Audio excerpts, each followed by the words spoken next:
24장은 크레딧 마켓인데요.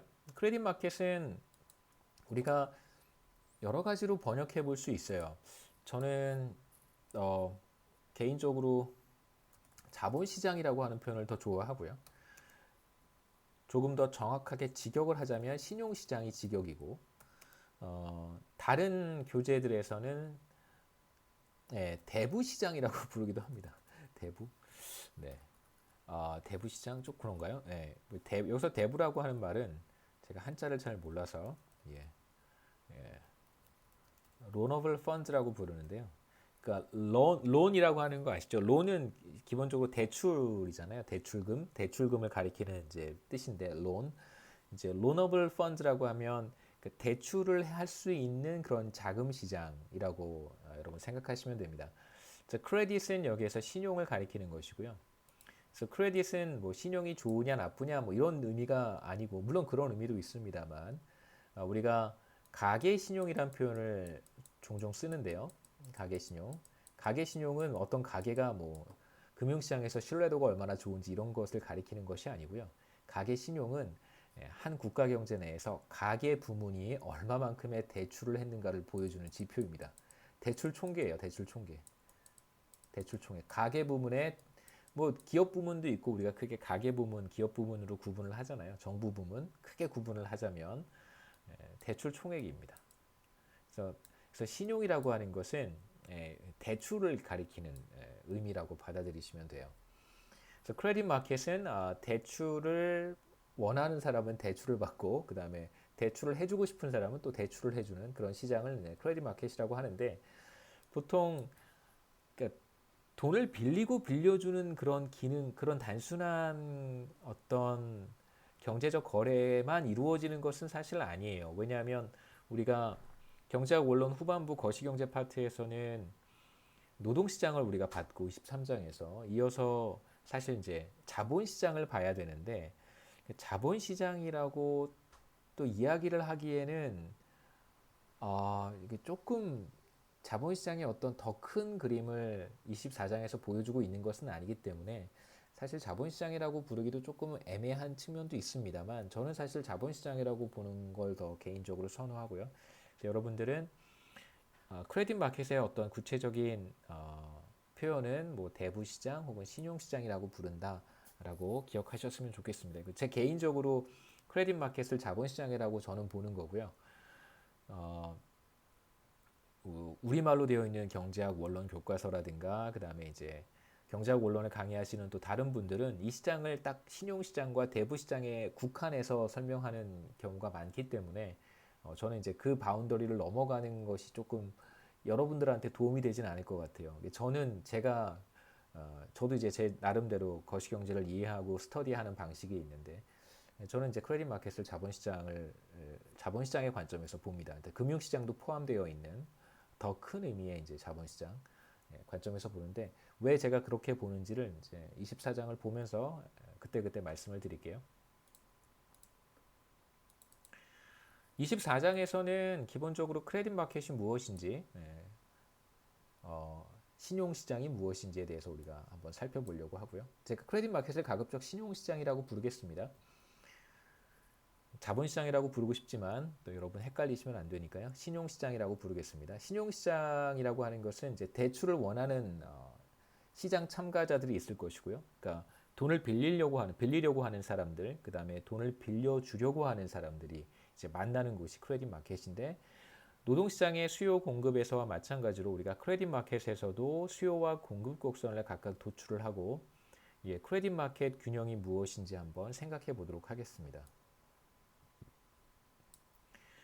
그 다음에 이제 두 번째 섹션으로 넘어가서 크레딧 마켓에서 중요한 역할을 수행하는 기관들이 있죠. 첫 번째가 은행이고요. 그 외에 이제 다양한 금융 중개 기관들이 있습니다.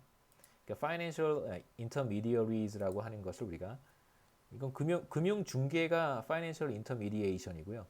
금융 중개 기관들, 그러니까 은행도 하나의 금융 중개 기관이고요. 그 이외에 다양한 금융 중개 기관들이 있습니다. 이런 금융 중개 기관들을 Financial Intermediaries라고 해요.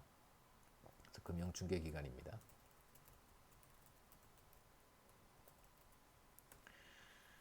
그 다음에 이제 간단하게 여기에서는 자세하게 은행이 무슨 일을 하는지 뭐 이런 거 너무 깊게 이건 좀 그냥 스킵하고 싶었는데 경제학 원론 과목이어서 이걸 너무 스킵을 하면 여러분들한테 안 좋을 것 같아서요.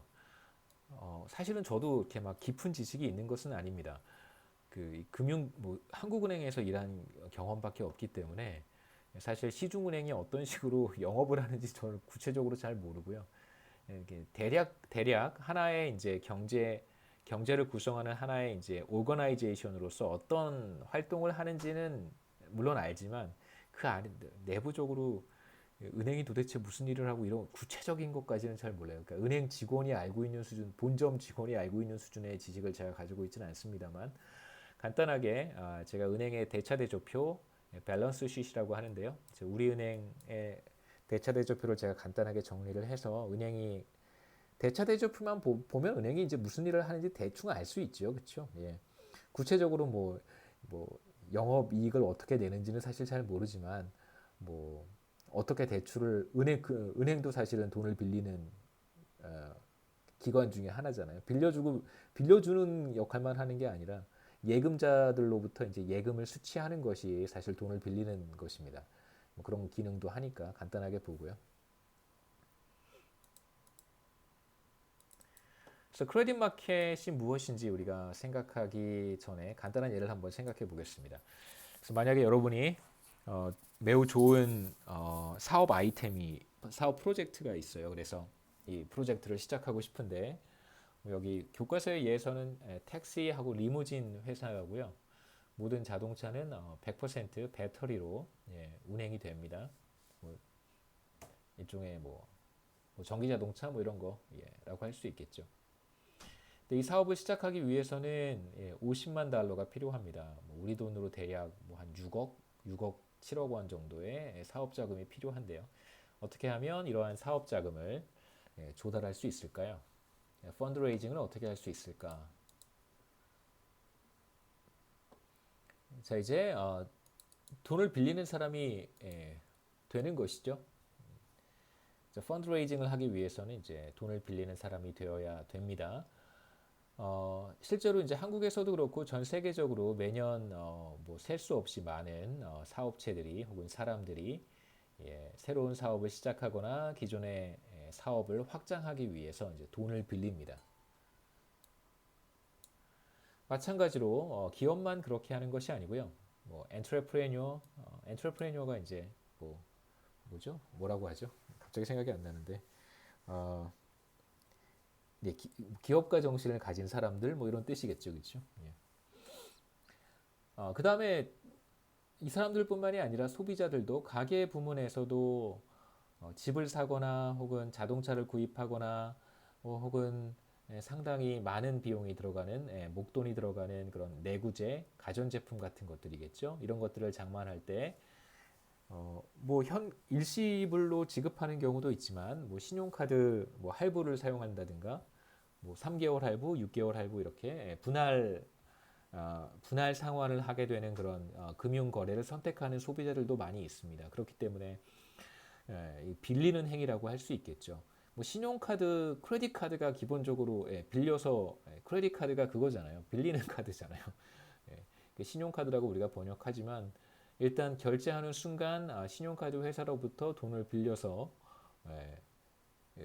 일단 결제를 하고요. 나중에 뭐죠 고지서 같은 게 나오면 그때 신용카드 회사에 빌린 돈을 상환하는 방식으로 이루어지는 이제 경제 거래가 크레딧 카드입니다. 뭐 여하튼 크레딧 카드를 만약에 사용해서 3개월에서 6개월 할부로 구입한다면 그건 기본적으로 이제 구매하는 빌리는 것이죠. 3개월 혹은 6개월 동안 빌리는 것이죠. 그래서 이 경우에 이제 우리가 펀드를 빌리는 사람들을 우리가 이제 debtors라고 부르는데요. 그냥 우리 돈을 빌리는 사람 차입자라고 불러도 되고 뭐 빌리는 사람이라고 불러도 되죠. 뭐 채무자 이렇게 얘기하면 너무 좀 제가 좀 불편해요. 왜냐하면 너무 부담스러운 좀 너무 무게감이 나가는 단어여서 뭐 채무자라고까지 하기는 좀 그렇고요. 빌리는 사람, 네.